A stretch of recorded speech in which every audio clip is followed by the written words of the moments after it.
ਸ੍ਰੀ ਵਾਹਿਗੁਰੂ ਜੀ। ਪਾਤਾਲਾ ਪਾਤਾਲ ਲਖ, ਆਗਾਸਾ ਆਗਾਸ। ਵਾਹਿਗੁਰੂ ਜੀ ਕਾ ਖਾਲਸਾ, ਵਾਹਿਗੁਰੂ ਜੀ ਕੀ ਫਤਿਹ। ਪਰਮ ਸਤਿਕਾਰਯੋਗ ਗੁਰੂ ਸਰੂਪ ਗੁਰੂ ਖਾਲਸਾ ਸਾਧ ਸੰਗਤ ਜੀਓ, ਆਓ ਸਤਿਗੁਰਾਂ ਨੇ ਅੰਮ੍ਰਿਤ ਵੇਲਾ ਬਖਸ਼ਿਆ ਹੈ ਔਰ ਆਪਣੀ ਅੰਮ੍ਰਿਤ ਬਾਣੀ ਬਖਸ਼ੀ। ਰੋਮ ਰੋਮ ਕਰਕੇ ਗੁਰੂ ਨਾਨਕ ਦਾ ਧੰਨਵਾਦ ਕਰੀਏ, ਜਿਨ੍ਹਾਂ ਨੇ ਸਾਡੇ ਸਵਾਸ ਸਫਲੇ ਕਰਨ ਵਾਸਤੇ ਇਹੋ ਜਿਹੀ ਅੰਮ੍ਰਿਤ ਬਾਣੀ ਬਖਸ਼ੀ ਹੈ। ਧੰਨ ਗੁਰੂ ਗੋਬਿੰਦ ਸਿੰਘ ਸਾਹਿਬ ਮਹਾਰਾਜ, ਜਿਨ੍ਹਾਂ ਨੇ ਇਹ ਅੰਮ੍ਰਿਤ ਆਪਣੀ ਰਸਨਾ ਤੋਂ ਅਰਥਾਂ ਦੀ ਪਰੰਪਰਾ ਤੋਰੀ ਅਤੇ ਵਿਆਖਿਆ ਆਪਣੀ ਰਸਨਾ ਤੋਂ ਕੀਤੀ ਅਤੇ ਬਖਸ਼ੀ ਹੈ। 21 ਪੌੜੀਆਂ ਤੱਕ ਕਥਾ ਹੋ ਚੁੱਕੀ। ਮਹਾਰਾਜ ਨੇ ਕਰਵਾਈ ਹੈ, ਅੱਗੇ ਸਤਿਗੁਰੂ ਕਰਵਾ ਲੈਣ। ਇਉਂ ਬੇਨਤੀ ਕਰੀਏ। 22ਵੀਂ ਪੌੜੀ ਸ਼ੁਰੂ ਹੋ ਰਹੀ ਹੈ। ਜਿਸ ਪ੍ਰਕਾਰ ਸਿੱਧਾ ਨੇ ਸਰਲ ਜਿਹਾ ਪ੍ਰਸ਼ਨ ਕੀਤਾ ਹੈ, ਕੋਈ ਬਹੁਤਾ ਔਖਾ ਨਹੀਂ। ਇਸ ਕਰਕੇ ਇਸ ਪੌੜੀ ਦੇ ਅਰਥ ਵੀ ਬਹੁਤੇ ਔਖੇ ਨਹੀਂ। ਜਦੋਂ ਪ੍ਰਸ਼ਨ ਗੂੜਾ ਹੁੰਦਾ ਹੈ, ਅਰਥ ਵੀ ਔਖੇ ਹੋ ਜਾਂਦੇ। ਉਹਨਾਂ ਨੇ ਕਿਹਾ, ਮਹਾਰਾਜ ਜੋ ਕਰਤੇ ਪੁਰਖ ਦੀ ਇਹ ਰਚਨਾ ਹੈ, ਉਹਦੇ 'ਤੇ ਚਰਚਾ ਕਰਦਿਆਂ ਹੋਇਆਂ ਕਹਿਣ ਲੱਗੇ ਜੀ, ਕੁਝ ਲੋਕ ਕਹਿੰਦੇ ਹੈ, ਕੁਝ ਗ੍ਰੰਥ ਕਹਿੰਦੇ ਨੇ, ਕੁਝ ਧਰਮ ਕਹਿੰਦੇ ਨੇ ਕਿ 3 ਲੋਕ ਹਨ। ਮਾਤ ਲੋਕ ਹੈ, ਪਤਾਲ ਲੋਕ ਹੈ, ਸਵਰਗ ਲੋਕ ਹੈ। ਅਤੇ ਕੁਝ ਲੋਕ ਕਹਿੰਦੇ ਨੇ 14 ਭਵਨ ਹਨ। ਅਤੇ ਇਸਲਾਮ ਧਰਮ ਵਾਲੇ ਨੇ ਉਸੇ ਸ਼ਬਦ ਨੂੰ 14 ਤਬਕ ਕਿਹਾ ਹੋਇਆ। 7 ਪਤਾਲ ਮੰਨੇ, 7 ਆਕਾਸ਼ ਮੰਨੇ। ਇਹ ਸਾਰੇ ਧਰਮਾਂ ਦੀ ਆਪਸ ਵਿੱਚ ਹੀ ਵਿਚਾਰ ਹੈ ਅਤੇ ਕੁਝ ਫਰਕ ਵੀ ਹੈ। ਅਤੇ ਅਸੀਂ ਹੁਣ ਤੁਹਾਡੇ ਕੋਲੋਂ ਪੁੱਛਦੇ ਹਾਂ,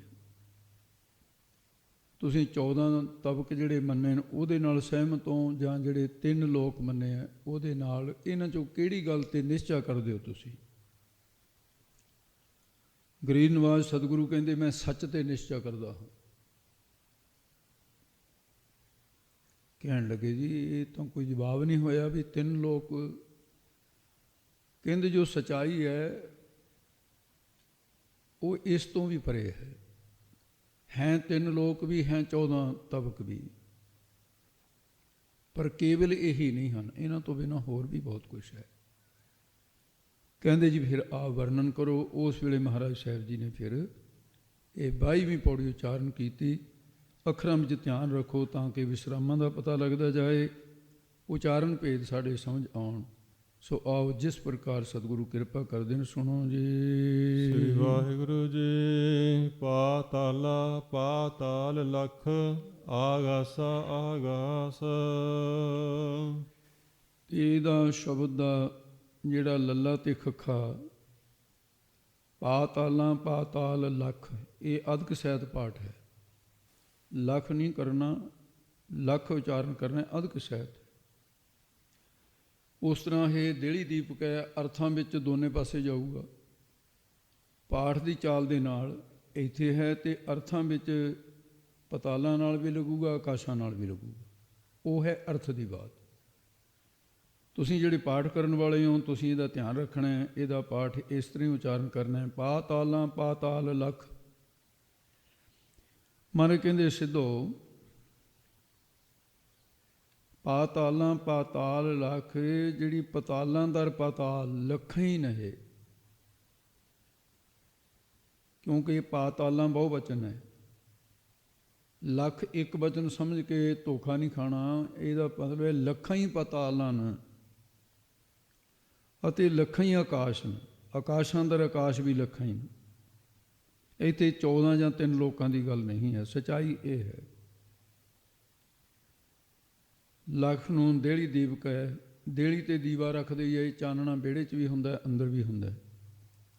ਅਰਥ ਰੂਪ ਦੇ ਅੰਦਰ ਲੱਖ ਸ਼ਬਦ ਦਾ ਗਿਆਨ ਦਾ ਚਾਨਣਾ ਆਕਾਸ਼ਾਂ ਵਾਲੇ ਪਾਸੇ ਨੂੰ ਵੀ, ਪਤਾਲਾਂ ਵਾਲੇ ਪਾਸੇ ਨੂੰ ਵੀ। ਲੱਖਾਂ ਹੀ ਪਤਾਲ, ਲੱਖਾਂ ਹੀ ਆਕਾਸ਼। ਤੋ ਇਸ ਕਰਕੇ ਸਤਿਗੁਰੂ ਮਹਾਰਾਜ ਸਾਹਿਬ ਕਹਿੰਦੇ ਨੇ, ਕਿ ਉਸ ਪਰਮੇਸ਼ਰ ਦਾ ਕੋਈ ਇਹ ਅੰਤ ਨਹੀਂ ਪਾਇਆ ਜਾ ਸਕਦਾ।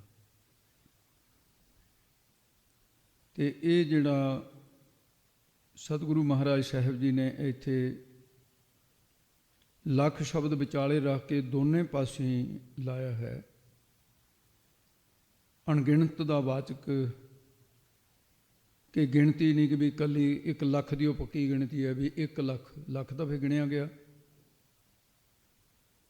ਤੇ ਉਹਦੇ 'ਚ ਫਿਰ ਇਹ ਦੂਸਰਾ ਅਰਥ ਕਿ ਜਾਣ ਲੈਣਾ, ਲੱਖ ਨਾਮ ਜਾਣਨ ਦਾ ਵੀ ਹੁੰਦਾ। ਲੱਖਹੀਨ,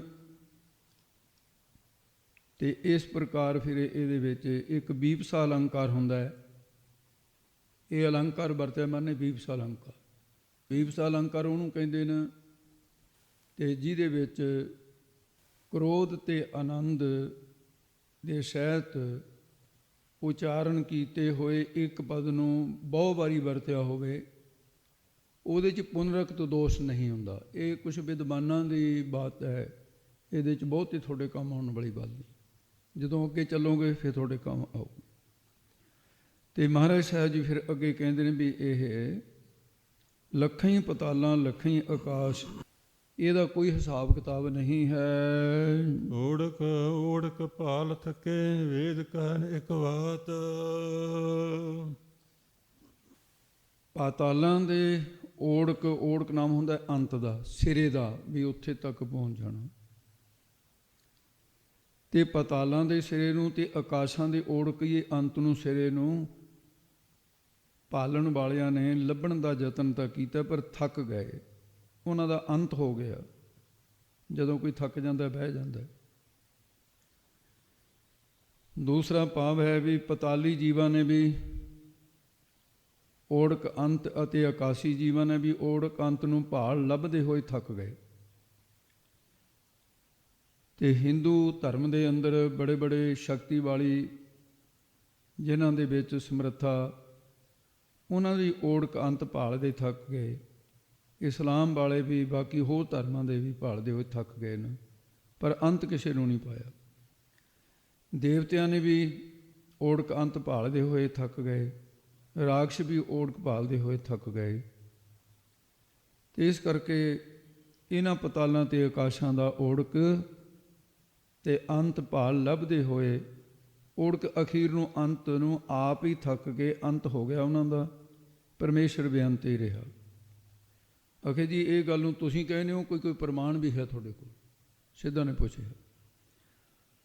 ਤੇ ਮਹਾਰਾਜ ਸਾਹਿਬ ਜੀ ਫਿਰ ਇਹਦਾ ਉੱਤਰ ਦੇਣਗੇ ਕਿ ਇਕੱਲਾ ਮੈਂ ਹੀ ਨਹੀਂ ਕਹਿੰਦਾ, ਅੱਗੇ ਚੱਲ ਕੇ ਦੱਸਣਗੇ। ਓੜਕ ਓੜਕ ਭਾਲ ਥਕੇ, ਤੇ ਤੁਹਾਡੇ ਵਿੱਚੋਂ ਵੀ ਸਿੱਧੋ ਤੁਸੀਂ ਵੀ ਬੜਾ ਕੁਛ ਸ਼ਕਤੀਆਂ ਵਾਲੇ ਹੋ, ਤੁਸੀਂ ਵੀ ਤਾਂ ਬਹੁਤ ਭਾਲ ਕੀਤੀ ਹੈ। ਸ਼ਕਤੀਆਂ ਨਾਲ ਆਕਾਸ਼ ਵਿੱਚ ਉੱਡ ਜਾਂਦੇ ਹੋ, ਪਤਾਲਾਂ 'ਚ ਚਲੇ ਛੁਪ ਜਾਂਦੇ ਹੋ, ਪਾਣੀ ਛੁਪ ਜਾਂਦੇ ਹੋ, ਤੁਹਾਨੂੰ ਕਿਹੜਾ ਲੱਭ ਗਿਆ? ਆਖਿਆ ਜੀ ਫਿਰ ਕਿਸ ਤਰ੍ਹਾਂ ਇਹਦਾ ਪ੍ਰਮਾਣ ਦਿਓ ਜਿਹੜੀ ਗੱਲ ਤੁਸੀਂ? ਮਾਰੇ ਕਹਿੰਦੇ ਵੇਦ ਕਹਿਣ ਇੱਕ ਬਾਤ। ਇਸ ਏਕਤਾ ਵਾਲੀ ਬਾਤ ਨੂੰ, ਸੱਚਾਈ ਨੂੰ ਵੇਦ ਵੀ ਕਹਿੰਦਾ। ਕਿਵੇਂ ਕਹਿੰਦਾ ਵੇਦ? ਨੇਤ ਨੇਤ ਕਤੰਤ ਵੇਦਾ। ਨੇਤ ਦਾ ਅਰਥ ਕੀ ਹੈ? ਬੇਅੰਤ। ਇਸ ਕਰਕੇ ਪਰਮੇਸ਼ਰ ਬੇਅੰਤ ਹੈ। ਤੂੰ ਬੇਅੰਤ ਕੋ ਵਿਰਲਾ ਜਾਣੇ।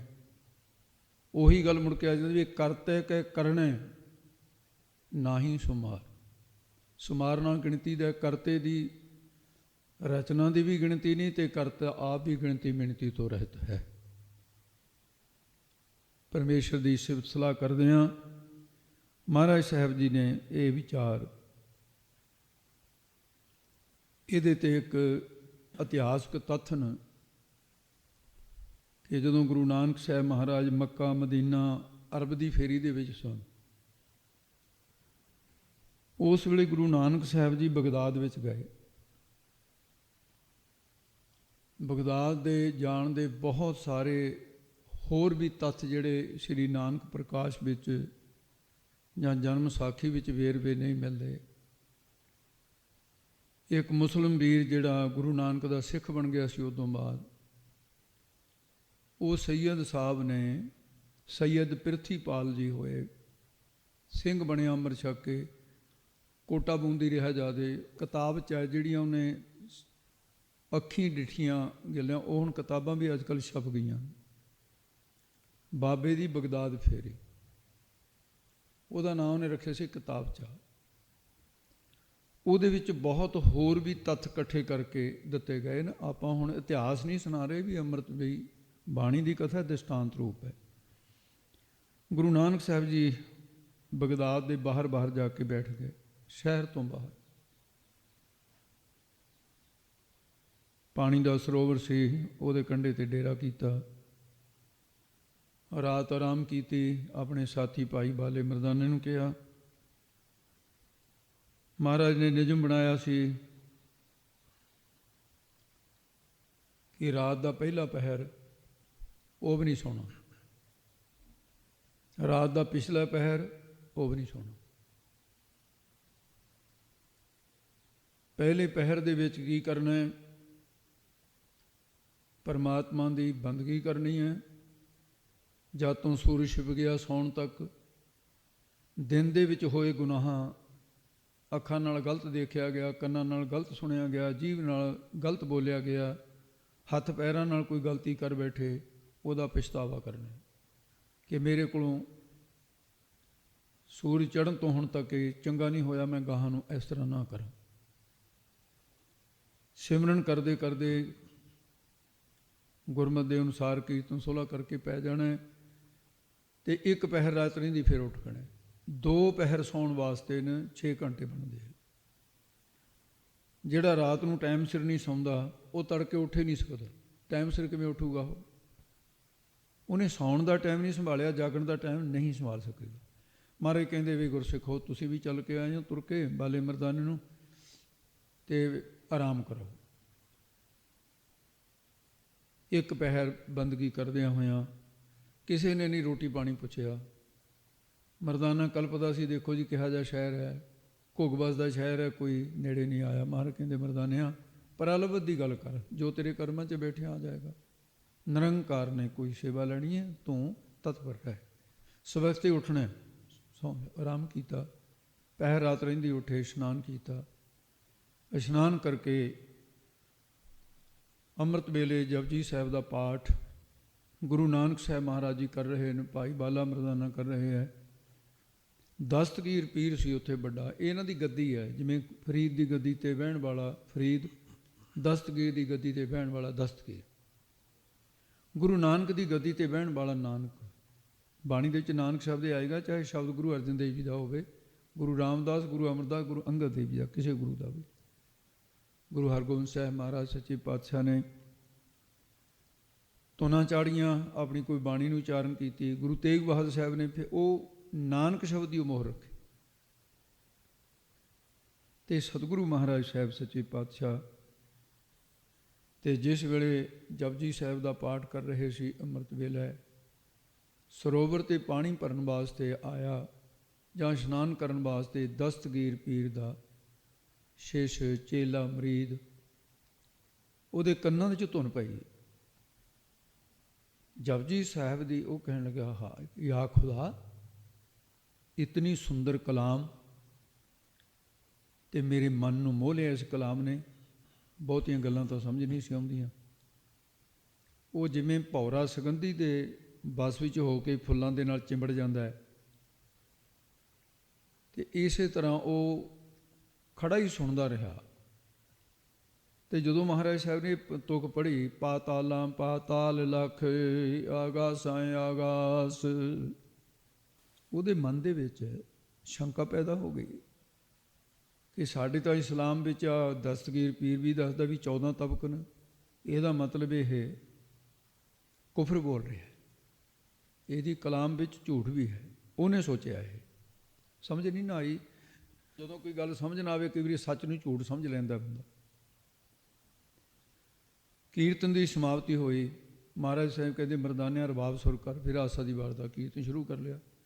ਗੁਰੂ ਨਾਨਕ ਸਾਹਿਬ ਦੇ ਵੇਲੇ 24 ਪੌੜੀਆਂ ਦਾ ਹੀ ਕੀਰਤਨ ਹੁੰਦਾ ਸੀ। ਆਸਾ ਦੀ ਵਾਰ ਦੀਆਂ ਪੌੜੀਆਂ ਹੀ ਉਚਾਰਨ ਕੀਤੀਆਂ ਸੀ, 12 ਪੌੜੀ ਦਾ ਹੁੰਦਾ। ਮਹੱਲੇ ਅਤੇ ਸ਼ਲੋਕ ਕਿਵੇਂ ਆਏ ਨੇ, ਇਹ ਆਸਾ ਦੀ ਵਾਰ ਦੀ ਕਥਾ 'ਚ ਆ ਜਾਊਗਾ ਤੁਹਾਨੂੰ, ਇੱਥੇ ਦੀ ਲੋੜ ਨਹੀਂ। ਵਾਪਸ ਗਿਆ ਉਹ ਪੀਰ ਦਾ ਚੇਲਾ ਸੀ ਜਾ ਕੇ ਆਪਣੇ ਦਸਤਗੀਰ ਪੀਰ ਨੂੰ ਕਹਿੰਦਾ, ਹਜ਼ੂਰ ਬਾਹਰ 3 ਫਕੀਰ ਆਏ ਨੇ, ਸਰੋਵਰ ਦੇ ਕਿਨਾਰੇ 'ਤੇ ਬੈਠੇ ਨੇ, ਮੈਂ ਪਾਣੀ ਭਰਨ ਗਿਆ ਸੀ, ਇਸ਼ਨਾਨ ਕਰਨ ਗਿਆ ਸੀ, ਅਤੇ ਤੁਸੀਂ ਤਾਂ ਸਾਨੂੰ 14 ਤਬਕ ਦੱਸੇ ਨੇ, ਉਹ ਲੱਖਾਂ ਹੀ ਦੱਸ ਰਿਹਾ। ਮੇਰੇ ਬਹੁਤੀ ਤਾਂ ਨਹੀਂ ਸਮਝ ਆਈ, ਪਰ ਇੰਨੀ ਕੁ ਗੱਲ ਸਮਝ ਆਈ। ਗੁਰੂ ਨਾਨਕ ਆਪਣੀ ਗੱਲ ਜੇ ਸਮਝਾਉਣੀ ਚਾਹੁੰਦਾ, ਜਿਹੜਾ ਬੋਲੀ ਕੋਈ ਜਾਣਦਾ ਸੀ ਉਹਦੀ ਬੋਲੀ ਤਾਂ ਸਮਝਾ ਜਾਂਦੇ ਸੀ। ਇਹੀ ਕਲਾ ਵਰਤਦੇ ਸੀ, ਸਮਰੱਥ ਹੈ ਨਾ। ਤੇ ਉਸ ਵੇਲੇ ਪੀਰ ਕਹਿਣ ਲੱਗਾ, ਇਹ ਤਾਂ ਕੁਫਰ ਹੈ। ਕਹਿੰਦਾ, ਜੀ ਇਹੀ ਤਾਂ ਮੈਂ ਸੋਚ ਰਿਹਾ। ਕਹਿੰਦੇ, ਦੂਸਰਾ ਆਪਣੀ ਨਗਰੀ ਦੇ ਵਿੱਚ ਇਸਲਾਮ ਦੇ ਵਿੱਚ ਸਰੋਤਬੰਦ ਹੈ ਅਤੇ ਉਹ ਸੰਗੀਤ ਅਲਾਪ ਰਹੇ ਨੇ। ਕਹਿੰਦੇ, ਅੱਛਾ, ਮੇਰੀ ਨਗਰੀ ਦੇ ਵਿੱਚ ਕਿਸੇ ਦੀ ਇਹ ਹਿੰਮਤ, ਕੋਈ ਹਿੰਦੂ ਪੀਰ ਆ ਗਿਆ ਅਤੇ ਹਿੰਦੂਆਂ ਨੂੰ ਇਹ ਕਾਫਰ ਸਮਝਦੇ ਨੇ, ਨਫ਼ਰਤ ਬਹੁਤੀ ਕਰਦੇ ਆ, ਨਹੀਂ ਕਰਨੀ ਚਾਹੀਦੀ। ਹਿੰਦੂਆਂ ਨੂੰ ਮੁਸਲਮਾਨ ਨਾਲ ਨਫ਼ਰਤ ਨਹੀਂ ਕਰਨੀ ਚਾਹੀਦੀ, ਮੁਸਲਮਾਨਾਂ ਨੂੰ ਹਿੰਦੂਆਂ ਨਾਲ ਨਹੀਂ ਕਰਨੀ ਚਾਹੀਦੀ। ਸਿੱਖ ਧਰਮ ਦੋਨਾਂ ਦੇ ਨਾਲ ਸਾਂਝ ਹੈ ਅਤੇ ਸਾਂਝਾ ਪਿਆਰ। ਉਹਨੇ ਸੋਚਿਆ ਨਹੀਂ, ਸਮਝਿਆ ਨਹੀਂ।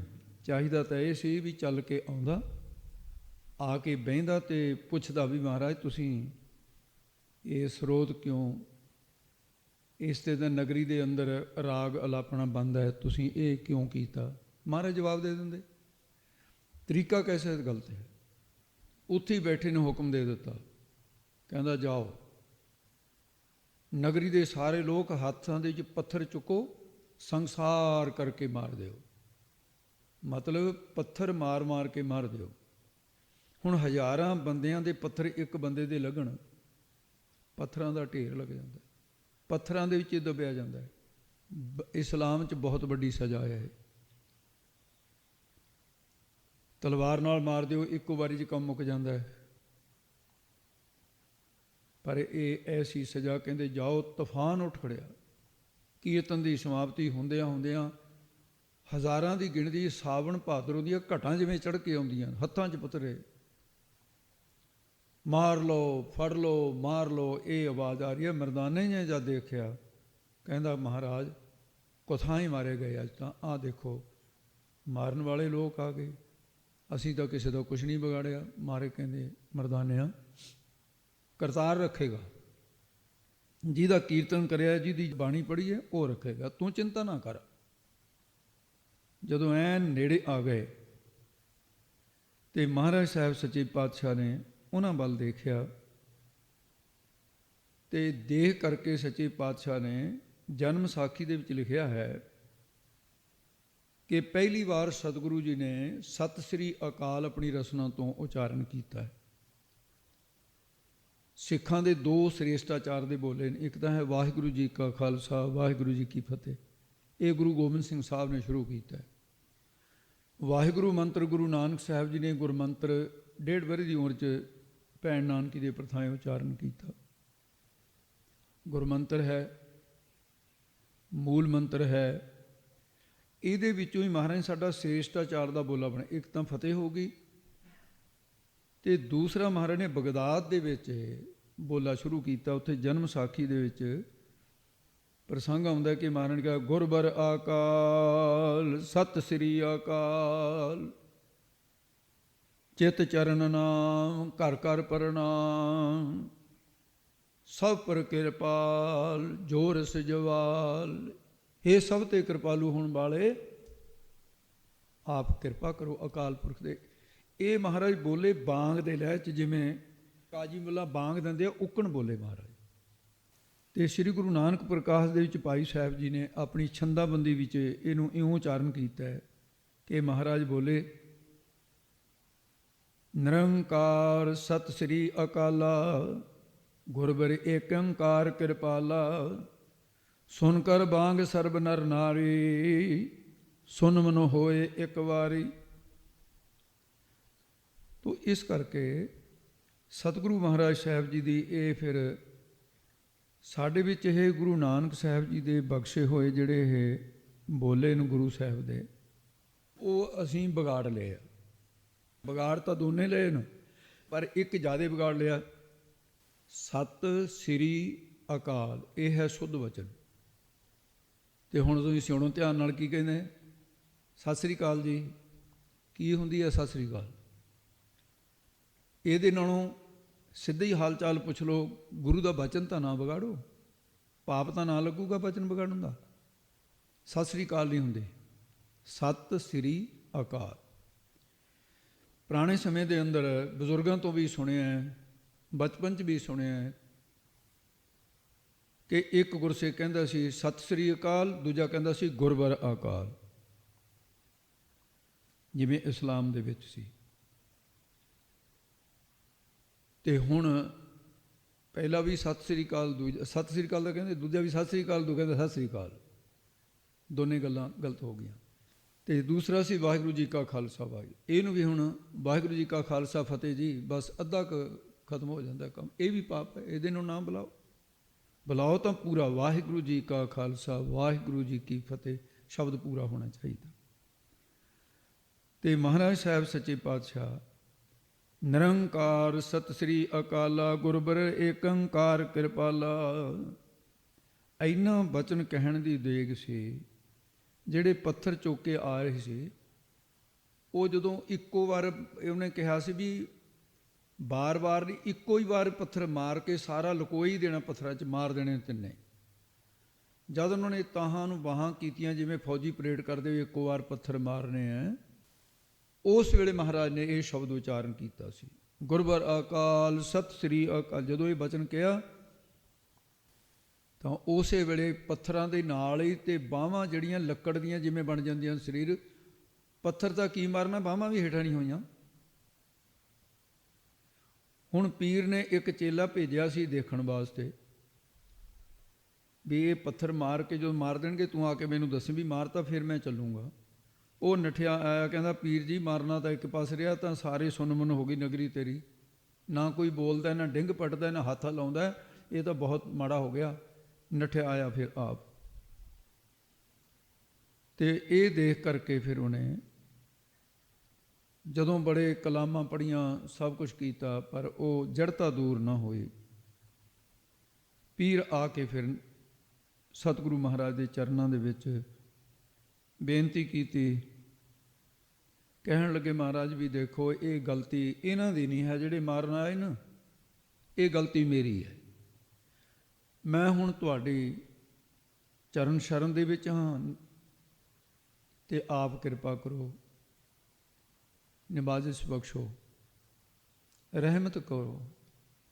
ਹੇ ਬਲੀ ਅੱਲਾ, ਹੇ ਬਲੀ ਅੱਲਾ ਦੇ ਫਕੀਰ, ਬਲੀ ਫਕੀਰ ਤੂੰ ਹੁਣ ਇਹਨਾਂ ਤੇ ਰਹਿਮ ਕਰ ਦੇ, ਤਰਸ ਕਰ ਦੇ।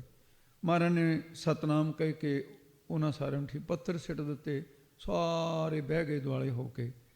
ਪੀਰ ਕਹਿਣ ਲੱਗਿਆ ਜੀ ਗੱਲ ਇਹ ਹੈ ਵੀ ਇਹ ਗਲਤੀ ਮੇਰੇ ਕੋਲੋਂ ਹੀ। ਮਹਾਰਾਜ ਕਹਿੰਦੇ ਵੀ ਤੂੰ ਐਡਾ ਵੱਡਾ ਸਮਝਦਾਰ ਹੈ। ਪਹਿਲੀ ਤਾਂ ਗੱਲ ਵੀ ਫਕੀਰ ਕੋਈ ਬਾਹਰ ਤੋਂ ਫਕੀਰ ਵੀ ਨਾ ਹੋਵੇ, ਸਾਡੇ ਤਾਂ ਬਾਣਾ ਫਕੀਰਾਂ ਵਾਲਾ, ਤੇ ਕੋਈ ਰਾਹੀ ਪੰਥਕ ਵੀ ਆ ਜਾਵੇ, ਤੁਹਾਡੀ ਨਗਰੀ 'ਚ ਐਕਣ ਸਵਾਗਤ ਕੀਤਾ ਜਾਂਦਾ ਹੈ ਵੀ ਪੱਥਰ ਮਾਰ ਕੇ ਮਾਰ ਦਿਓ। ਰੋਟੀ ਨਹੀਂ ਪੁੱਛੀ, ਪਾਣੀ ਨਹੀਂ ਪੁੱਛਿਆ, ਦੁੱਧ ਨਹੀਂ ਪੁੱਛਿਆ, ਪੱਥਰ ਮਾਰਨ ਆ ਗਏ, ਵਿਗਾੜਿਆ ਕੁਛ ਵੀ ਨਹੀਂ। ਕਹਿੰਦੇ ਜੀ ਦੋ ਗੱਲਾਂ ਹੋਈਆਂ। ਸਾਡੇ ਇਸਲਾਮ 'ਚ 14 ਤਬਕ ਲਿਖੇ ਹੈ। ਮੇਰੇ ਸ਼ਿਸ਼ ਨੇ ਜਾ ਕੇ ਮਰੀਦ ਨੇ ਦੱਸਿਆ ਵੀ ਤੁਸੀਂ ਲੱਖਾਂ ਪਤਾਲ ਆਕਾਸ਼ ਕਹਿ ਦਿੱਤੇ। ਤੇ ਮਹਾਰਾਜ ਸਾਹਿਬ ਕਹਿੰਦੇ ਵੀ ਫਿਰ ਇਹਦੇ 'ਚ ਗੁਨਾਹ ਕੀ ਹੋ ਗਿਆ, ਮੈਂ ਤਾਂ ਸੱਚ ਹੀ ਬੋਲਿਆ। ਕਹਿੰਦਾ ਜੀ ਇਹਦਾ ਮਤਲਬ ਵੀ ਸਾਡੇ ਪੈਗੰਬਰਾਂ ਨੇ ਝੂਠ ਬੋਲਿਆ। ਤਕਰਾਰ ਕਰਨ ਲੱਗ ਗਿਆ ਮਹਾਰਾਜ ਨਾਲ। ਉੱਤਰ ਪ੍ਰਸ਼ਨ ਬੋਲਿਆ ਪੀਰ ਤਕਰਾਰ ਕਰ। ਮਹਾਰਾਜ ਕਹਿੰਦੇ ਉਹਨਾਂ ਨੇ ਵੀ ਸੱਚ ਲਿਖਿਆ। ਤੇ ਕਹਿੰਦੇ ਜੀ ਦੋ ਗੱਲਾਂ ਸੱਚ ਕਿਵੇਂ ਹੋਣਗੀਆਂ? ਕਹਿੰਦੇ ਮੈਂ ਦੱਸਦਾ ਵੀ ਦੋਨੇ ਗੱਲਾਂ ਸੱਚ ਕਿਵੇਂ। ਤੇ ਪਹਿਲਾਂ ਜਿਹੜਾ ਸਰੋਤ ਹੈ ਰਾਗ, ਤੁਹਾਡੇ ਪੈਗੰਬਰਾਂ ਨੇ ਤਾਂ ਬੰਦ ਕੀਤਾ ਵੀ ਉਸ ਵੇਲੇ ਇਹ ਰਾਗ ਬਿਸ ਬਾਬਾ ਨੱਚ ਨੱਚ ਕੇ ਗਾ ਕੇ ਲੋਕਾਂ ਨੂੰ ਵਿਸ਼ੇ ਰਸ ਦੇ ਵਿੱਚ ਡੋਬਦੀਆਂ ਸੀ। ਕਹਿੰਦੇ ਭਾਂਡਾ ਹੋਵੇ ਸੋਨੇ ਦਾ, ਜੇ ਉਹਦੇ 'ਚ ਜ਼ਹਿਰ ਪਾ ਕੇ ਪੀ ਲਈਏ ਫਿਰ ਪਤਾ ਮਰੂਗਾ ਹੀ ਨਾ। ਕਹਿੰਦੇ ਹਾਂ, ਫਿਰ ਭਾਂਡੇ ਦਾ ਤਾਂ ਕੋਈ ਕਸੂਰ ਨਾ ਹੋਇਆ, ਹਾਲਾਂਕਿ ਭਾਂਡਾ ਸੋਨੇ ਦਾ। ਜੇ ਉਹਦੇ 'ਚ ਅੰਮ੍ਰਿਤ ਪਾ ਕੇ ਪੀ ਲਈਏ, ਅੰਮ੍ਰਿਤ ਨੂੰ ਦੁੱਧ ਪੀ ਲਈਏ, ਫਿਰ ਸਰੀਰ ਸਮਾਂ ਬਲਵਾਨ ਹੁੰਦਾ, ਤੰਦਰੁਸਤੀ ਮਿਲਦੀ ਹੈ। ਕਹਿੰਦੇ ਰਾਗ ਤਾਂ ਇੱਕ ਭਾਂਡਾ ਹੈ, ਇਹਦੇ 'ਚ ਪਾ ਕੇ ਕੀ ਤੁਸੀਂ ਖਾਧਾ? ਰਾਗ ਦੇ ਵਿੱਚ ਅਸੀਂ ਰੱਬ ਦੀ ਸਿਫਤ ਕੀਤੀ ਹੈ, ਤੁਹਾਨੂੰ ਇਤਰਾਜ਼ ਕੀ ਹੋਇਆ? ਖੁਦਾ ਦੀਆਂ ਸਿਫਤਾਂ ਕੀਤੀਆਂ ਨੇ ਅਸੀਂ ਰਾਗ 'ਚ। ਕਹਿੰਦੇ ਜੀ ਚਲੋ ਇਹ ਤਾਂ ਠੀਕ ਹੈ,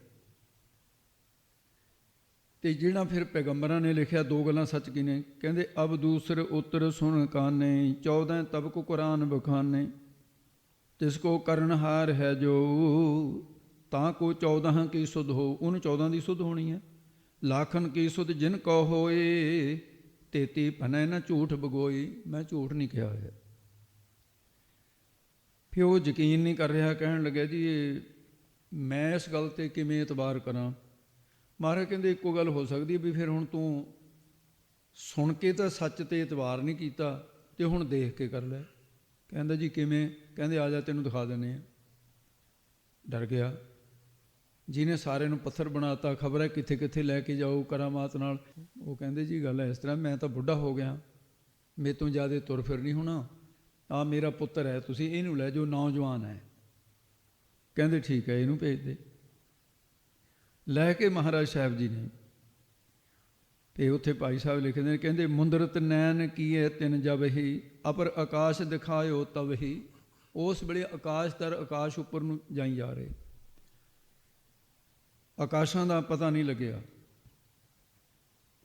ਕਹਿੰਦੇ ਕਿਤਕ ਦਿਵਸ ਤੇ ਬੀਚ ਬਿਹਾਰੇ ਬਾਹਰ ਔਰ ਨਭ ਮਹਿ ਪਧਾਰੇ। ਫਿਰ ਹੋਰ ਉਹ ਫਿਰਦਿਆਂ ਉਹਨੂੰ ਲੱਗਿਆ ਵੀ ਮੈਨੂੰ ਤਾਂ 100 ਸਾਲ ਹੋ ਗਏ, ਮੈਂ ਤਾਂ ਬੁੜਾ ਹੋ ਗਿਆ। ਕਹਿੰਦਾ ਮਹਾਰਾਜ ਆਕਾਸ਼ਾਂ ਦਾ ਤਾਂ ਹੁਣ ਪਤਾ ਨਹੀਂ ਲੱਗਦਾ, ਹੁਣ ਤੁਸੀਂ ਮੈਨੂੰ ਮੋੜ ਵੀ ਲੈ ਚੱਲੋ। ਕਹਿੰਦੇ ਅਜੇ ਤਾਂ ਪਤਾਲ ਦਿਖਾਉਣੇ ਨੇ ਤੈਨੂੰ। ਫਿਰ ਪਤਾਲਾਂ ਨੂੰ ਲੈ ਵੜੇ।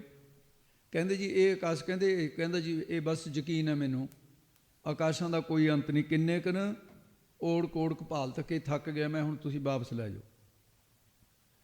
ਕਹਿੰਦੇ ਚੱਲ ਪਤਾਲ ਦਿਖਾਈਏ। ਇਹ ਬਿਦ ਸੋ ਜੇ ਲੱਖ ਪਤਾਲਾ ਸਰਬ ਦਿਖਾਏ ਤਾਹੇ ਕਿਰਪਾਲਾ। ਭਾਈ ਸੰਦੋਖ ਸਿੰਘ ਲਿਖਦੇ, ਉਹ ਵੀ ਕਿਰਪਾਲੂ ਸਤਿਗੁਰੂ ਨੇ ਦਿਖਾ ਦਿੱਤੇ। ਵਾਪਸ ਚੱਲਣ ਦੀ ਬੇਨਤੀ ਕੀਤੀ। ਪਤਾਲਾਂ ਦਰ ਪਤਾਲ ਜਾਏਂਗੇ, ਜਿੱਥੇ ਜਾਂਦੇ ਨੇ ਸੰਗਤ ਇਕੱਠੀ ਹੋਈ ਆ, ਕੜਾਹ ਪ੍ਰਸ਼ਾਦ ਬਣਿਆ, ਗੁਰੂ ਨਾਨਕ ਸਾਹਿਬ ਨੂੰ ਅਰਾਧਿਆ, ਮਹਾਰਾਜ ਦਰਸ਼ਨ ਦਿੰਦੇ, ਆਸ਼ੀਰਵਾਦ, ਅੱਗੇ ਚਲੇ ਜਾਂਦੇ ਨੇ। ਕਹਿੰਦਾ ਹੱਦ ਹੋ ਗਈ, ਸਾਰਿਆਂ ਥਾਵਾਂ ਦੀ ਸਿੱਖੀ ਹੈ ਗੁਰੂ ਨਾਨਕ ਦੀ। ਉਹ ਖੁਦਾ ਹੈ, ਅੱਲਾ ਹੈ, ਉਹਦਾ ਕਿਸ ਥਾਂ 'ਤੇ ਹੋਰ ਨਹੀਂ। ਇਹ ਕਰਦੇ ਕਰਦੇ ਸਮਾਂ ਤੇ ਜਦੋਂ ਬਹੁਤ ਬਤੀਤ ਹੋ ਗਿਆ, ਕਹਿੰਦਾ ਜੀ ਹੁਣ ਵਾਪਸ ਲੈ ਚੱਲੋ। ਕਹਿੰਦੇ ਤੇਰੇ ਪਿਤਾ ਨੇ ਪੀਰ ਨੇ ਇਤਵਾਰ ਨਹੀਂ ਕਰਨਾ, ਕੋਈ ਨਿਸ਼ਾਨੀ ਲੈ ਚੱਲ। ਕਚਕੌਲ ਲਿਆ, ਕਾਠ ਦਾ ਕੌਲਾ ਸੀ, ਥੋੜਾ ਪ੍ਰਸ਼ਾਦ ਦਾ ਲਾਇਆ ਤੇ ਭਰ ਗਿਆ ਕਚਕੌਲ। ਉਹਨੂੰ ਲੈ ਕੇ ਕਹਿੰਦੇ ਚੱਲ ਵਾਪਸ। ਜਿਸ ਵੇਲੇ ਉਹ ਵਾਪਸ ਇਹ ਬੈਠੇ ਹੈ, ਬੁੱਕਲ ਮਾਰੀ ਹੋਈ ਹੈ, ਜਿਵੇਂ ਬੈਠਾ ਸੀ, ਉਹ ਇੱਕ ਲਗਤ ਜਿਵੇਂ ਮੜ ਜਾ ਹਰੋਲਾ ਜਿਹਾ ਲੱਗਿਆ, ਅੱਖਾਂ ਖੋਲੀਆਂ। ਪੀਰ ਕਹਿੰਦਾ ਬੇਟਾ ਇਹ ਕੀ ਗੱਲ ਹੋ ਗਈ, ਐਂ ਹਰੋਲਾ ਜਿਹਾ ਵੱਜਿਆ ਨਾ। ਤੇ ਕਹਿੰਦੇ ਤੂੰ ਅੱਖਾਂ ਬੰਦ ਕੀਤੀਆਂ ਸੀ, ਇੰਨੇ ਕੁ ਚਿਰ ਦੇ ਵਿੱਚ ਕੀ ਦੇਖ ਲਿਆ ਤੈਂ? ਕਹਿੰਦਾ ਇੰਨਾ ਕੁ ਚਿਰੇ ਹੋਇਆ ਹੈ। ਉਹ ਕਹਿੰਦੇ ਇੱਕ ਤਾਂ ਅੱਖ ਝਮਕੀ ਆ, ਜੇ ਤਾਂ ਅੱਖ ਝਮਕ ਜਿੰਨੇ ਸਮੇਂ ਦੇ ਵਿੱਚ ਕੀ ਦੇਖਿਆ? ਤੂੰ ਅੱਖਾਂ ਬੰਦ ਕੀਤੀਆਂ, ਹੁਣੇ ਖੋਲ੍ਹਤੀਆਂ। ਕਹਿੰਦਾ ਨਾ ਪਿਤਾ ਜੀ, ਬਸ ਜਾਂ ਤਾਂ ਇਹ ਖੁਦਾ ਹੈ ਜਾਂ ਖੁਦਾ ਦਾ ਖਾਸ ਭੇਜਿਆ ਹੋਇਆ, ਮੈਂ ਤਾਂ ਅੱਖੀਂ ਦੇਖ ਕੇ ਆਇਆ, ਇੱਕ ਪਲਕ ਦੇ ਵਿੱਚ ਇੰਨਾ ਕੁਛ ਦਿਖਾ ਦਿੱਤਾ। ਲੱਖਾਂ ਪਤਾਲ ਦੇਖੇ, ਲੱਖਾਂ ਆਕਾਸ਼। ਤੇ ਕਹਿੰਦਾ ਹੱਦ ਹੋ ਗਈ। ਜਦ ਦੇਖਿਆ ਹੱਥਾਂ ਦੇ ਵਿੱਚ ਕਚਕੌਲ, ਉਹ ਕਹਿੰਦਾ ਇਹ ਕਿਵੇਂ ਹੋ ਗਿਆ ਇੱਕ ਪਲ 'ਚ? ਕਹਿੰਦਾ ਜੀ ਇਦੋਂ ਵੱਡਾ ਅਚਰਜ ਆ ਵੀ ਇਹ ਕਚਕੌਲ ਹੱਥ 'ਚ ਕੜਾਹ ਪ੍ਰਸ਼ਾਦ ਆ ਲਓ ਗਰਮ ਗਰਮ। ਕਹਿੰਦਾ ਇਹ ਕਿੱਥੋਂ ਆ ਗਿਆ? ਕਹਿੰਦਾ ਪਤਾਲ ਤੋਂ ਲੈ ਕੇ ਆਇਆ। ਭਾਈ ਗੁਰਦਾਸ ਲਿਖਦੇ ਨੇ, ਫਿਰ ਬਾਬਾ ਗਿਆ ਬਗਦਾਦ ਨੂੰ, ਬਾਹਰ ਜਾਏ ਕੀਆ ਅਸਥਾਨਾ। ਇੱਕ ਬਾਬਾ ਅਕਾਲ ਰੂਪ, ਦੂਜਾ ਰਬਾਬੀ ਮਰਦਾਨਾ। ਆ ਜਿਹੜੇ ਕਹਿੰਦੇ ਨਾ ਵੀ ਇਕੱਲਾ ਮਰਦਾਨਾ ਹੀ ਸੀ, ਕਹਿੰਦੇ ਜੀ ਉੱਥੇ ਫਿਰ ਜੇ ਬਾਲਾ ਹੁੰਦਾ ਉਹ ਨਾ ਲਿਖਿਆ ਹੁੰਦਾ। ਇੱਥੇ ਸਾਜ਼ਾਂ ਦੀ ਗਿਣਤੀ ਹੈ, ਸਾਜ਼ ਵਜਾਉਣ ਵਾਲਿਆਂ ਦੀ ਗਿਣਤੀ ਹੈ। ਭਾਈ ਗੁਰਦਾਸ ਕਹਿੰਦੇ ਹੈ ਇੱਕ ਕੀਰਤਨ ਕਰਨ ਵਾਲਾ ਤੇ ਦੂਜਾ ਸਾਜ਼ ਇੱਕ। ਭਾਈ ਵਾਲਾ ਤਾਂ ਬੈਠਾ ਸੀ, ਇਸ ਕਰਕੇ ਸਾਜ਼ੀਆਂ ਦੇ ਵਿੱਚ ਗਿਣਤੀ। ਸਟੇਜ 'ਤੇ ਬੈਠੇ ਹੋਣ 20 ਬੰਦੇ, ਕੀਰਤਨ ਕਰਦੇ ਨੇ 3 ਰਾਗੀ। ਉਹ ਕਹਿਣਗੇ ਕੀਰਤਨ ਕਰਨ ਵਾਲੇ ਕਿੰਨੇ ਨੇ? ਕਹਿੰਦੇ 3। ਇੱਕ ਤਬਲਾ ਵਜਾਉਂਦਾ ਹੈ, ਇੱਕ ਸਹਾਇਕ ਰਾਗੀ ਹੈ, ਇੱਕ ਮੁੱਖ ਰਾਗੀ ਹੈ। ਬਾਕੀ ਜਿਹੜੇ ਬੈਠੇ ਨੇ ਉਹਨਾਂ ਦੀ ਕੋਈ ਗਿਣਤੀ ਨਹੀਂ ਹੁੰਦੀ। ਇਸ ਕਰਕੇ ਭਾਈ ਵਾਲਾ ਕਹਿੰਦੇ ਦਿੱਤੀ ਬਾਂਗ ਨਿਵਾਜ ਕਰ ਸੁਨ ਸਮਾਨ ਹੋਆ ਜਹਾਨਾ। ਸੁਨ ਨਗਰੀ ਭਈ ਪੀਰ ਦੇਖ ਪਿਆ ਹਰਾਨਾ। ਵੇਖੇ ਧਿਆਨ ਲਗਾਏ ਕਰ ਇੱਕ ਫਕੀਰ ਵੱਡਾ ਮਸਤਾਨਾ। ਉਹਨੇ ਧਿਆਨ ਸ਼ਕਤੀ ਦੁਆਰਾ ਦੇਖਿਆ ਤਾਂ ਬਹੁਤ ਵੱਡਾ ਫਕੀਰ ਹੈ ਕੋਈ। ਪੁੱਛਿਆ ਫਿਰ ਕੇ ਦਸਤਗੀਰ ਕੌਣ ਫਕੀਰ ਕਿਸ ਕਾ ਘਰਿਆਨਾ। ਆ ਗਿਆ ਜਦੋਂ, ਆ ਕੇ ਪੁੱਛਿਆ ਸੀ। ਭਾਈ ਗੁਰਦਾਸ ਲਿਖਦੇ ਨੇ, ਕਹਿੰਦੇ ਉਸ ਵੇਲੇ ਗੁਰੂ ਨਾਨਕ ਦਾ ਨਹੀਂ ਬੋਲੇ, ਮਰਦਾਨਾ ਬੋਲਿਆ। ਮਰਦਾਨੇ ਦੀ ਆਵਾਜ਼ ਲਿਖਦੇ ਨੇ ਭਾਈ ਗੁਰਦਾਸ, ਕਹਿੰਦੇ ਨਾਨਕ ਕਲ ਵਿੱਚ ਆਇਆ ਰੱਬ ਫਕੀਰ ਏਕੋ ਪਹਿਚਾਨਾ। ਮਰਦਾਨਾ ਬੋਲਿਆ, ਕਹਿੰਦੇ ਇਹ ਨਾਨਕ ਇਹਨਾਂ ਦਾ ਨਾਮ ਹੈ, ਕਲਯੁਗ ਦੇ ਵਿੱਚ ਖੁਦਾ ਹੀ ਆਇਆ, ਰੱਬ ਤੇ ਫਕੀਰ ਦੇ ਵਿੱਚ ਕੋਈ ਅੰਤਰਾ ਨਹੀਂ, ਇਹ ਇੱਕ ਨੂੰ ਹੀ ਪਹਿਚਾਣਦਾ, ਫਕੀਰਾਂ ਦੇ ਵਿੱਚ ਵੀ ਰੱਬ ਦੇ ਇੱਕ ਨੂੰ ਪਹੁੰਚ ਜਾਂਦਾ। ਧਰਤੇ ਆਕਾਸ਼ ਚੌਹਾਂ ਦਿਸ ਜਾਨਾ, ਇਹ ਤਾਂ ਪੂਰੀ ਧਰਤੀ 'ਚ ਜਾਣਿਆ ਗਿਆ, ਤੇ ਤੁਸੀਂ ਫਿਰਦੇ ਹੋ ਪੱਥਰ ਮਾਰਨ ਨੂੰ। ਮਰਦਾਨੇ ਨੇ ਕਿਹਾ, ਪੁੱਛੇ ਪੀਰ ਤਕਰਾਰ ਕਰੇ ਫਕੀਰ ਵੱਡਾ ਆਤਾਈ, ਇੱਥੇ ਵਿੱਚ ਬਗਦਾਦ ਦੇ ਵੱਡੀ ਕਰਾਮਾਤ ਦਿਖਲਾਈ।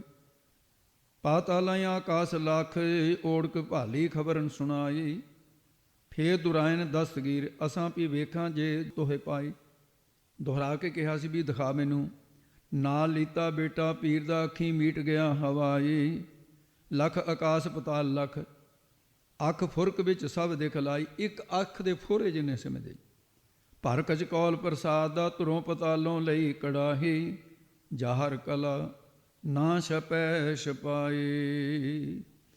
ਇਸ ਕਰਕੇ ਵੀ ਉਸ ਪਰਮੇਸ਼ਰ ਵਾਹਿਗੁਰੂ ਅੰਤਰਜਾਮੀ ਜਿਹੜਾ ਹੈ, ਤੇ ਉਹਨੂੰ ਕੋਈ ਵੀ ਉਹਦਾ ਅੰਤ ਨਹੀਂ ਪਾ ਸਕਦਾ ਹੈ। ਇਸ ਕਰਕੇ ਉਹ ਪਰਮੇਸ਼ਰ ਵਾਹਿਗੁਰੂ ਦਾ ਕਾਦਰ ਦਾ ਕੋਈ ਅੰਤ ਨਹੀਂ, ਉਹਦੀ ਕੁਦਰਤ ਦਾ ਅੰਤ ਨਹੀਂ ਹੈ। ਤੇ ਓੜਕ ਓੜਕ ਭਾਲ ਥਕੇ ਤੇ ਵੇਦ ਕਹਿਣ ਇੱਕ ਬਾਤ, ਸਾਰੇ ਇਹ ਗੱਲ ਕਹਿੰਦੇ ਨੇ। ਬਰਮਾ ਨੂੰ ਹੰਕਾਰ ਹੋ ਗਿਆ ਸੀ, ਉਹਦੇ ਬੜੇ ਪ੍ਰਸੰਗ ਆਉਂਦੇ ਆ। ਕਹਿੰਦਾ ਵੀ ਲੋਕਾਂ ਦੇ ਇੱਕ ਇੱਕ ਮੂੰਹ ਹੈ, ਮੇਰੇ ਅਖੇ ਚਾਰ ਨੇ। ਇਹ ਨਹੀਂ ਦੇਖਿਆ ਵੀ ਲੱਗੇ ਕਿਉਂ ਸੀ ਚਾਰ, ਕਿਹੜੀ ਗਲਤੀ ਹੋਈ ਸੀ। ਚਲੋ ਇਹ ਪ੍ਰਸੰਗ ਰਹਿਣ ਦਿਓ ਪਿੱਛੇ।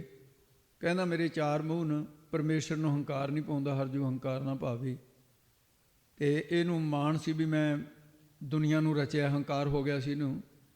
ਪਹਿਲਾਂ ਵੀ ਹੰਕਾਰ ਹੋਇਆ, ਉਦੋਂ ਨਾਲੀ 'ਚ ਘੁੰਮਿਆ, ਦੁਬਾਰੇ ਹੰਕਾਰ ਹੋਇਆ, ਰੱਬ ਨੇ ਚੱਕਿਆ ਭਗਾ ਕੇ ਦੂਜੇ ਬ੍ਰਹਮੰਡ 'ਚ ਮਾਰਿਆ, ਜਿਵੇਂ ਰੋਡ ਖੂਹ ਛੱਡ ਦੀਦਾ। ਉੱਥੇ ਜਾ ਕੇ ਦੇਖਿਆ, ਉੱਥੇ ਬਰਮਾ, ਉਹਦੇ 8 ਮੂੰਹ।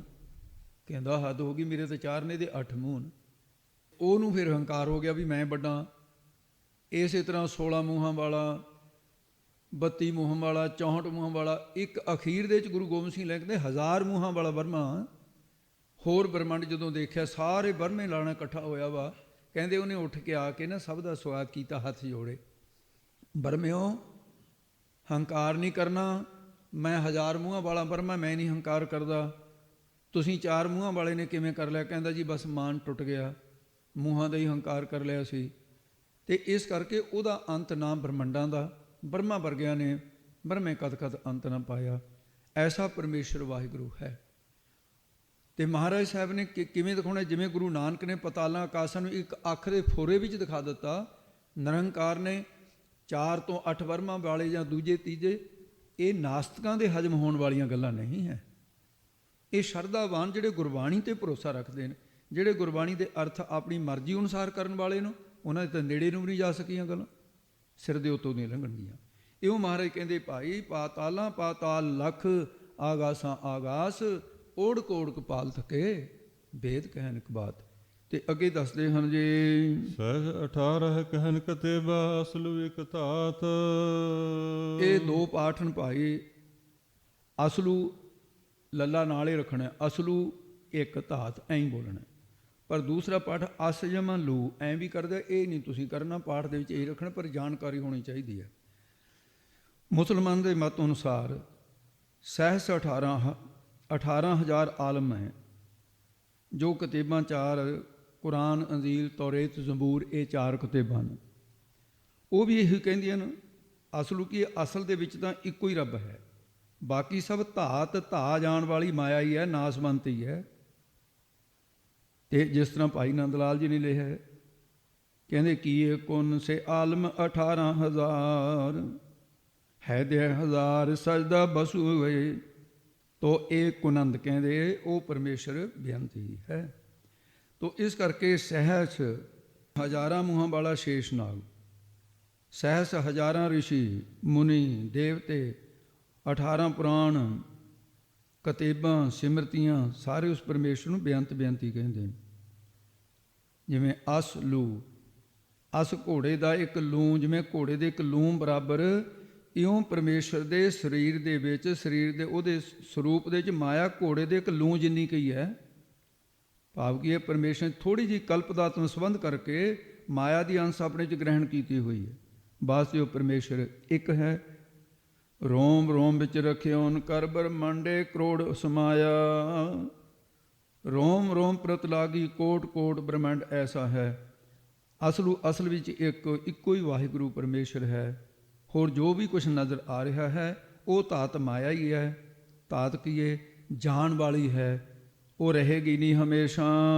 ਲਿਖਾ ਹੋਏ ਤਾਂ ਲਿਖਿਆ, ਲਿਖਾ ਹੋਏ ਵਿਨਾਸ਼। ਉਹ ਕਹਿੰਦੇ ਜੀ ਫਿਰ ਮਾੜਾ ਮੋਟਾ ਕੋਈ ਲੇਖਾ ਲਿਖਿਆ ਵਾ ਹੋਵੇ, ਫਿਰ ਉਹਦਾ ਕਿਵੇਂ ਲੇਖਾ ਕੀਤਾ ਜਾਵੇ? ਮਹਾਰਾਜ ਨੇ ਉੱਤਰ ਦਿੱਤਾ, ਕਹਿੰਦੇ ਲੇਖਾ ਹੋਏ ਤਾਂ ਲਿਖੀਏ। ਸਿੱਧੋ ਜੇਕਰ ਉਸ ਪ੍ਰਭੂ ਦੀ ਰਚਨਾ ਦਾ ਲੇਖਾ ਹੋ ਸਕਦਾ ਹੋਵੇ ਤਾਂ ਲਿਖੀਏ। ਲੇਖਾ ਜਿਹੜਾ ਨਾ, ਲੇਖੇ ਕਰਨ ਵਾਲਾ ਆਪ ਹੀ ਵਿਨਾਸ਼ ਨਾਸ਼ ਹੋ ਜਾਂਦਾ। ਕੌਣ ਲੇਖਾ ਕਰੂਗਾ? ਭਾਵ ਉਹ ਬੇਅੰਤ ਹੈ, ਅਚਲ ਹੈ, ਅਲੇਖ ਹੈ, ਅਟਲ ਹੈ, ਉਹਦਾ ਲੇਖਾ ਨਹੀਂ ਹੋ ਸਕਦਾ। ਅਲੇਖ ਹੈ, ਅਭੇਖ ਹੈ, ਅਨਾਮ ਹੈ, ਅਕਾਮ ਹੈ। ਫਿਰ ਮਹਾਰਾਜ ਕਿਸ ਪ੍ਰਕਾਰ ਆਖੀਏ, ਕਹੀਏ ਕਿਸ ਪ੍ਰਕਾਰ ਉਸ ਨੂੰ ਦੱਸਦੇ ਨੇ। ਨਾਨਕ ਵੱਡਾ ਆਖੀਐ, ਆਪੇ ਜਾਣੈ ਆਪ। ਸਤਿਗੁਰੂ ਜੀ ਨੇ ਫਰਮਾਇਆ, ਸਿੱਧੋ ਉਸ ਪਰਮਾਤਮਾ ਦੇ ਤਾਈਂ ਵੱਡਾ ਕਰਕੇ ਆਖੀਏ, ਭਾਵ ਉਚਾਰਨ ਕਰੀਏ। ਉਹ ਆਪਣੀ ਮਹਿਮਾ ਅਤੇ ਸ੍ਰਿਸ਼ਟੀ ਨੂੰ ਆਪੇ ਆਪ ਹੀ ਜਾਣੇ ਕਿ ਇਹ ਜਾਣਦਾ ਹੈ। ਹੋਰ ਕੋਈ ਉਹਦੀ ਰਚਨਾ ਨੂੰ ਨਹੀਂ ਜਾਣ ਸਕਦਾ। ਸੁਣ ਵੱਡਾ ਆਖੈ ਸਭ ਕੋਏ, ਕੇਵੜ ਵੱਡਾ ਡੀਠਾ ਹੋਏ। ਉਹ ਸੁਣ ਕੇ ਹੀ ਕਹਿ ਰਹੇ ਨਾ ਵੱਡਾ, ਉਹਨੂੰ ਵੱਡਾ ਵੀ ਕਹਿਣਾ ਉਹਦੀ ਕੋਈ ਵਡਿਆਈ ਨਹੀਂ, ਪਰ ਦੇਖਿਆ ਤਾਂ ਕਿਸੇ ਨੇ ਵੀ ਕਿੱਡਾ ਕੁ ਵੱਡਾ ਹੈ। ਐਸਾ ਪਰਮੇਸ਼ਰ ਵਾਹਿਗੁਰੂ ਹੈ। ਇਉਂ ਫਿਰ ਸਿੱਧਾਂ ਦੀ ਤਸੱਲੀ ਕਰਾ ਦਿੱਤੀ। ਤੇ ਸਿੱਧਾਂ ਨੇ ਪ੍ਰਸ਼ਨ ਕੀਤਾ, ਮਹਾਰਾਜ ਫਿਰ ਕਿਸ ਪ੍ਰਕਾਰ ਲਖਣਾ ਕਰੀਏ, ਜਾਣਨਾ ਕਰੀਏ? ਦੂਸਰਾ ਅਰਥ ਜਵਾਬ ਦੇ ਵਿੱਚ ਹੈ, ਅਥਵਾ ਕਰਤਾਰਪੁਰ ਸਿੱਖਾਂ ਨੇ ਕਿਹਾ, ਮਹਾਰਾਜ ਕਿਰਪਾ ਕਰੋ ਦੱਸੋ ਵੀ ਅਸੀਂ ਵਾਹਿਗੁਰੂ ਨੂੰ ਕਿਵੇਂ ਜਾਣੀਏ? ਫਿਰ ਮਹਾਰਾਜ ਸਾਹਿਬ ਨੇ ਇਹਦੇ ਦੂਸਰੇ ਅਰਥ ਦੇ ਵਿੱਚ ਗੁਰਸਿੱਖਾਂ ਨੂੰ ਸਮਝਾਉਂਦੇ ਹਨ, ਸੁਣੋ ਜੀ। ਪਾਤਾਲਾ ਪਾਤਾਲ ਲਖ, ਆਗਾਸਾ ਆਗਾਸ। ਜੋ ਪਰਮੇਸ਼ਰ ਵਾਹਿਗੁਰੂ ਪਾਤਾਲਾਂ ਦਾ ਵੀ ਪਾਤਾਲ ਹੈ ਕਿ ਅਧਿਸ਼ਠਾਨ ਰੂਪ ਹੈ, ਉਹਨਾਂ ਦਾ ਆਸਰਾ ਹੈ। ਤੇ ਅਗਾਸਾਂ ਦਰ ਅਗਾਸ ਜਿਹੜੇ ਇਹਨਾਂ ਦਾ ਵੀ ਉਹ ਆਸਰਾ ਰੂਪ ਹੈ। ਬਿਨ ਥੰਮਾ ਗਗਨ ਰਹਾਇਆ, ਸ਼ਕਤੀ ਹੈ, ਉਹ ਸ਼ਕਤੀ ਨਾਲ ਰੱਖੇ ਹੋਏ ਨੇ। ਆਗਾਸ਼ਾਂ ਨੂੰ ਵੀ ਆਗਾਸ ਭਾਵ ਅਵਕਾਸ਼ ਬੇਲ ਦੇਣ ਵਾਲਾ ਹੈ। ਉਹਨੂੰ ਲੱਖ ਜਾਣਨਾ ਕਰੋ। ਇੱਥੇ ਲੱਖ ਦਾ ਅਰਥ ਜਾਣਨਾ ਆਏਗਾ ਕਿਉਂਕਿ ਦੂਰਾ ਅਰਥ ਹੈ, ਪਹਿਲਾਂ ਦੱਸਿਆ ਸੀ ਨਾ।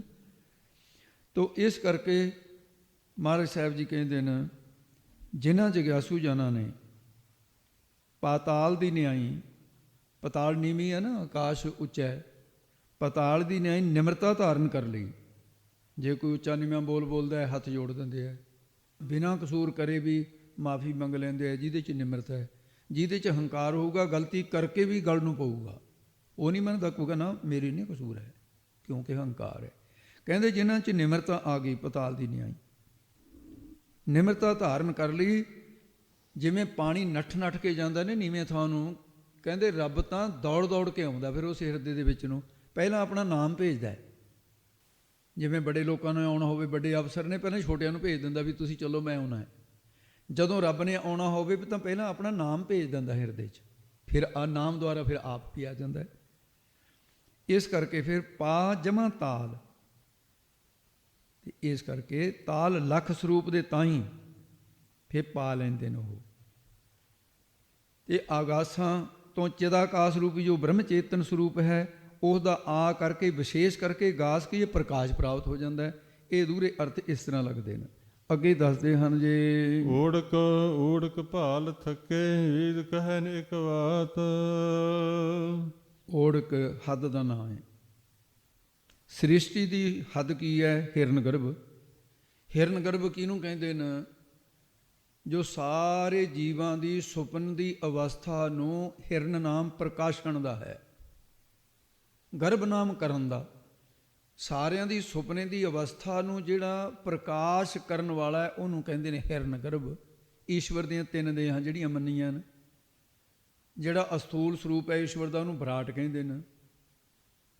ਤੇ ਇਸ ਪ੍ਰਕਾਰ ਜਿਹੜਾ ਨਾ ਜੀਵ ਦੀਆਂ ਵੀ ਤਿੰਨ ਦੇਹਾਂ, ਤੇ ਈਸ਼ਵਰ ਦੀਆਂ ਵੀ ਤਿੰਨ ਦੇਹਾਂ। ਉਹ ਪਿੱਛੇ ਕਥਾ ਹੋ ਚੁੱਕੀ ਹੈ, ਇੱਥੇ ਆਪਾਂ ਬਹੁਤਾ ਨਾ ਖੋਲੀਏ ਇਸ ਨੂੰ।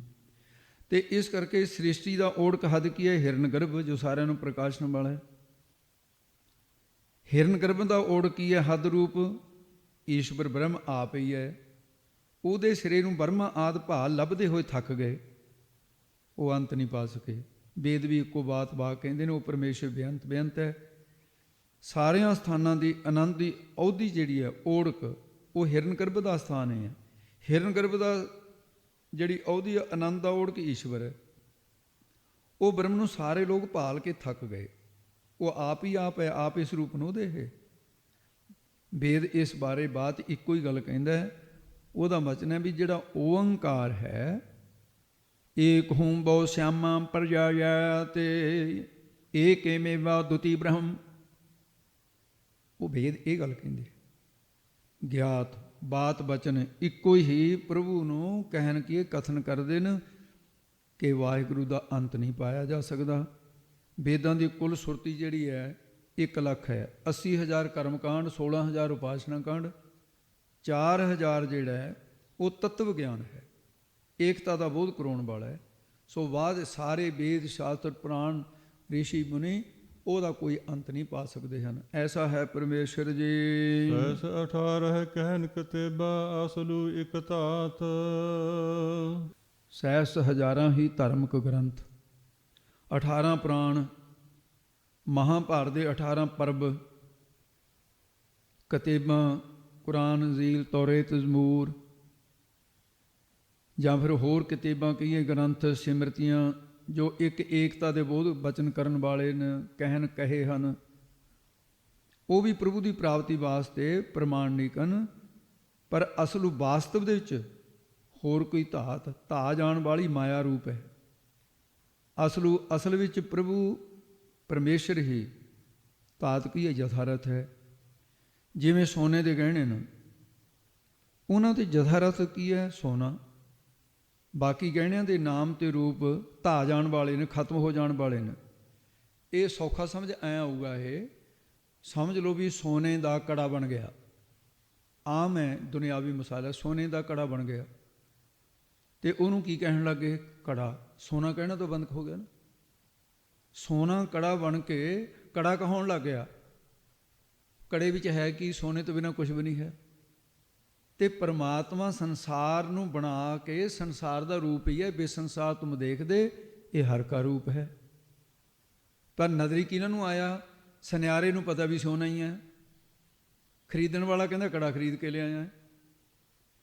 ਤੇ ਫਿਰ ਇੱਕ ਹੋਰ ਗੱਲ ਹੈ ਇਹਦੇ 'ਚ, ਜਿਹੜਾ ਅੱਜ ਕੜਾ ਕਿਹਾ ਗਿਆ ਹੈ, ਕੜੇ ਦੇ ਵਿੱਚ 2 ਚੀਜ਼ਾਂ ਹੋ ਗਈਆਂ।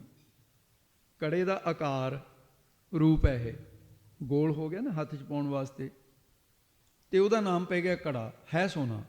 ਅੱਜ ਜਿਹੜਾ ਕੜਾ ਹੈ, ਕੱਲ ਨੂੰ ਜਦੋਂ ਟੁੱਟ ਗਿਆ, ਸੁਨਿਆਰੇ ਦੇ ਚਲਿਆ ਗਿਆ, ਜਿਹਦਾ ਕੜਾ ਸੀ ਉਹ ਕਹਿੰਦਾ ਮੈਂ ਤਾਂ ਬਥੇਰਾ ਪਾ ਲਿਆ, ਹੁਣ ਤੂੰ ਐਂ ਕਰ, ਮੇਰੇ ਘਰ ਵਾਲੀ ਕਹਿੰਦੀ ਵੀ ਚੂੜੀਆਂ ਬਣਾ ਦੇ, ਚੂੜੀ ਬਣਾ ਦੇ ਹੁਣ ਤੂੰ ਇਹਦੀ। ਉਸੇ ਸੋਨੇ ਦੀ ਚੂੜੀ ਬਣਾਤੀ। ਜਿਹੜਾ ਪਹਿਲਾਂ ਕੜਾ ਸੀ ਹੁਣ ਚੂੜੀ ਬਣ ਗਿਆ, ਫਿਰ ਬੀਬੀਆਂ ਦਾ ਗਹਿਣਾ ਹੋ ਗਿਆ। ਜਿਹੜਾ ਅੱਜ ਪੁਰਸ਼ ਰੂਪ ਦੇ ਅੰਦਰ ਹੈ, ਹੁਣ ਇਹ ਨਾਮ ਤੇ ਰੂਪ ਦੋਨੇ ਝੂਠੇ ਸੀ। ਕੜੇ ਦਾ ਨਾਮ ਕੜਾ, ਕੜੇ ਦਾ ਆਕਾਰ ਦੋਨੇ ਝੂਠੇ ਸੀ। ਸੱਚ ਕੀ ਸੀ? ਸੋਨਾ। ਤੇ ਉਹ ਅੱਗੇ ਚੂੜੀ ਬਣ ਗਿਆ, ਫਿਰ ਵੀ ਸੋਨਾ ਹੈ। ਅੱਜ ਜਿਹੜਾ ਗਹਿਣਾ ਰੂਪ ਦੇ ਅੰਦਰ ਪੁਰਸ਼ ਦੇ ਰੂਪ ਦੇ ਵਿੱਚ ਹੈ, ਕੱਲ੍ਹ ਨੂੰ ਇਸਤਰੀ ਰੂਪ ਦੇ ਵਿੱਚ ਚੂੜੀ ਬਣ ਗਿਆ।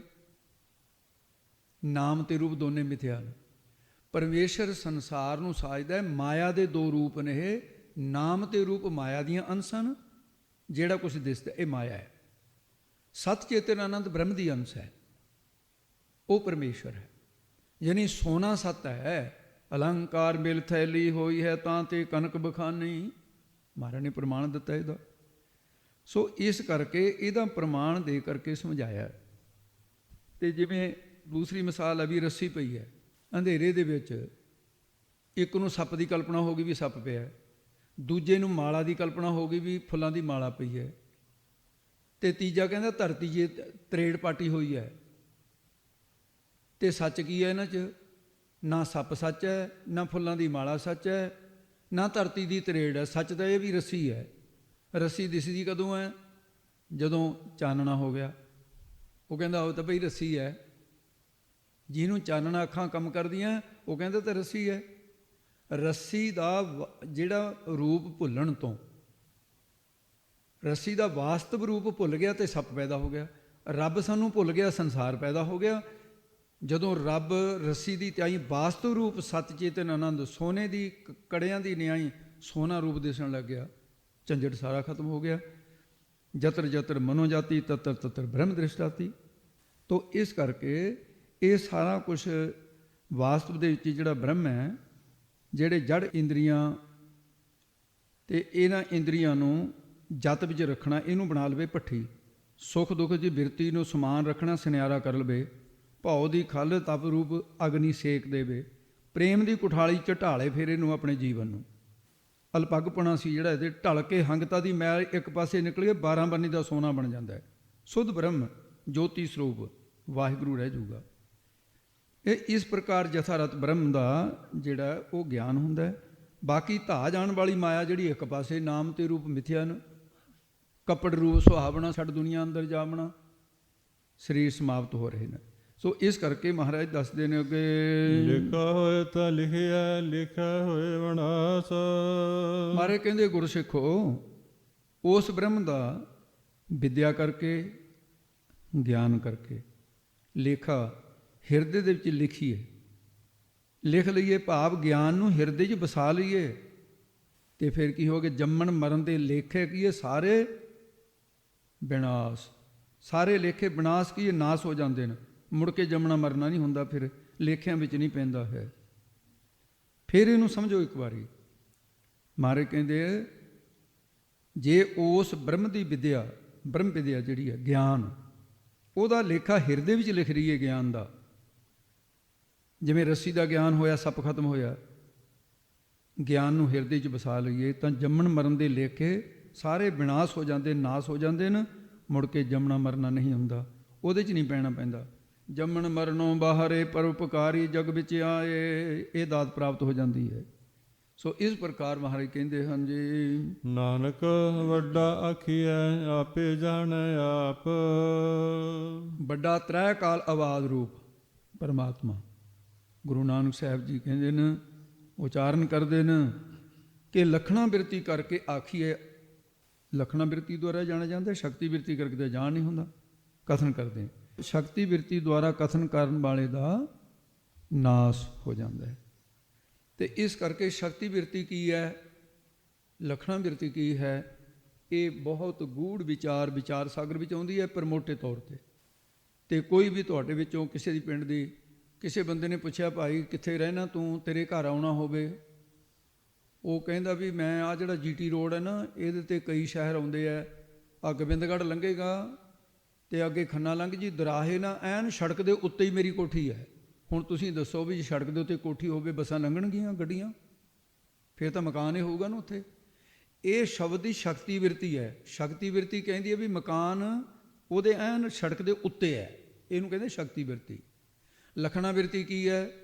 ਸ਼ਕਤੀ ਬਿਰਤੀ ਦਾ ਸੰਪੂਰਨ ਜਿਹੜਾ ਨਾ, ਉਹਦੇ ਬਾਚ ਅਰਥ ਦਾ ਸੰਪੂਰਨ ਤਿਆਗ, ਵੀ ਸੜਕ ਦੇ ਉੱਤੇ ਮਕਾਨ ਹੋ ਹੀ ਨਹੀਂ ਸਕਦਾ। ਉਸੇ ਸੰਬੰਧੀ ਕਾ ਗ੍ਰਹਿਣ। ਸੰਬੰਧੀ ਦਾ ਗ੍ਰਹਿਣ ਕੀ ਹੈ? ਸੜਕ ਦੇ ਕਿਨਾਰਾ ਜਿਹੜਾ ਇਹ ਉਹਦਾ ਸੰਬੰਧੀ ਹੈ, ਜਿਹੜਾ ਸ਼ਬਦ ਕਿਹਾ। ਤੇ ਇਸ ਕਰਕੇ ਲਖਣਾ ਬਿਰਤੀ ਦੁਆਰਾ ਜਾਣਿਆ ਵੀ ਉਹ ਕਿਨਾਰੇ ਦੇ ਉੱਤੇ ਮਕਾਨ ਹੈ। ਐਂ ਪਰਮਾਤਮਾ ਲਖਣਾ ਬਿਰਤੀ ਦੁਆਰਾ ਜਾਣ ਹੁੰਦਾ ਹੈ। ਆਪੇ ਤਤ ਪਦ ਦਾ, ਆਪੇ ਤੂੰ ਪਦ ਦਾ ਸੰਬੋਧਨ ਕੀਤਾ ਹੋਇਆ ਹੈ। ਜੋ ਉਹਦਾ ਲਕਸ਼ ਭਾਗ ਲਖਣਾ ਬਿਰਤੀ ਦੁਆਰਾ ਤਿਆਗ ਕੇ, ਭਾਗ ਤਿਆਗ ਲਕਸ਼ਣ ਕਹਿੰਦੇ ਨੇ ਉਹਨੂੰ, ਤੇ ਉਹਦਾ ਆਪਣਾ ਤੂੰ ਪਦ ਦਾ ਲਖ ਅਰਥ ਰੂਪ, ਉਸੇ ਪ੍ਰਕਾਰ ਦਾ ਤਤਪਰ ਦਾ ਲਖ ਅਰਥ ਰੂਪ ਹੈ ਕਿ ਉਹ ਬ੍ਰਹਮ ਹੈ, ਆਪਣੇ ਸੁੱਧ ਸਰੂਪ ਨੂੰ ਜਾਣਦਾ ਹੈ।